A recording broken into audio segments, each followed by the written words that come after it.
Yizhar Smilansky, known by his pen name S.Yizhar, was an Israeli writer and politician. Biography. Yizhar Smilansky was born in Rehovot to a family of writers.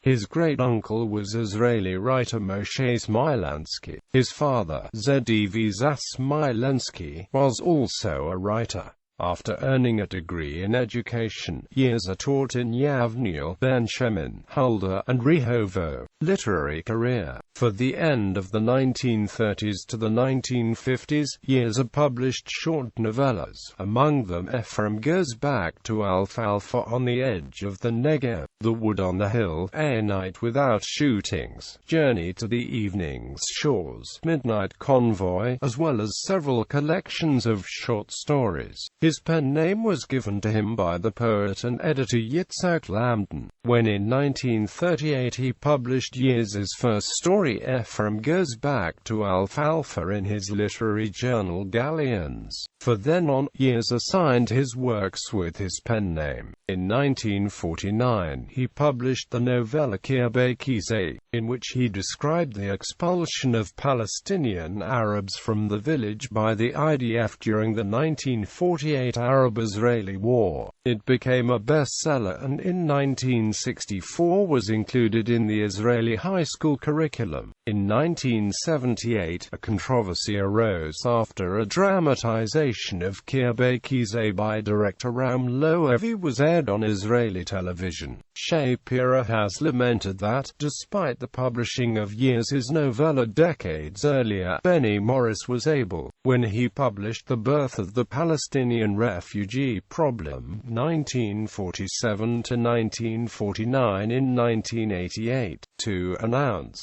himself as the man who had laid bare the original sin of the State of Israel. In the late 1950s, his massive work Days of Ziklag appeared, comprising 2 volumes and more than 1,000 pages. This work had a powerful impact on changing the outlook for Hebrew prose on the one hand, and war literature on the other. Although Yizhar remained in the public eye as an outstanding polemicist, he broke his decades-long literary silence only in 1992 with the publication of his novel Mikdamet. This was quickly followed by 5 additional new volumes of prose, both novels and collections of short stories, including Sel Havam, Etzel HaYam, Zedadiyim, and Malkom HaYefafah. His last work, Gilui Eliyahu, set in the period of the Yom Kippur War, was published in 1999 and later adapted for the stage. The play won first prize at the Akko Festival of Alternative Israeli Theatre in 2001.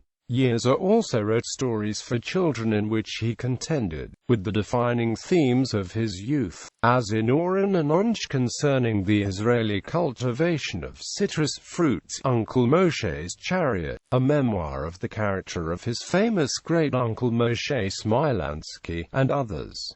Academic career. Yizhar was a professor of education at the Hebrew University of Jerusalem. In 1986–7 he was visiting writer at the Center for Jewish Studies at Harvard University. He was a lecturer at Levensky College in Tel Aviv into the late 1990s.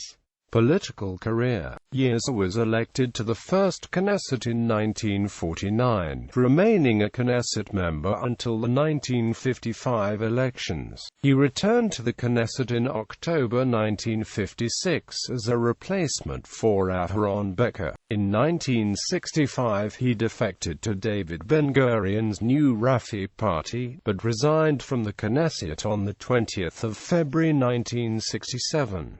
Literary style. Yizhar's early work was influenced by Uri Nissan Ganessan. His knowledge of Israeli geology, geomorphology, climate, and flora is evident in his landscape descriptions and his emphasis on the relationship between person and place. Yizhar's use of language is unique, with his long sentences and combination of literary Hebrew and street jargon. He draws the reader into his hero's stream of consciousness. Awards. In 1959, Yizhar was awarded the Israel Prize for Literature. In 1959, he was awarded the BRAUNER Prize for Literature. In 1960, he was awarded the Lambden Prize for Children's Literature. In 1991, he was awarded the Bialik Prize for Literature. In 2002, he received the Emmett Prize. He is also the recipient of the Ben-Gurion Prize.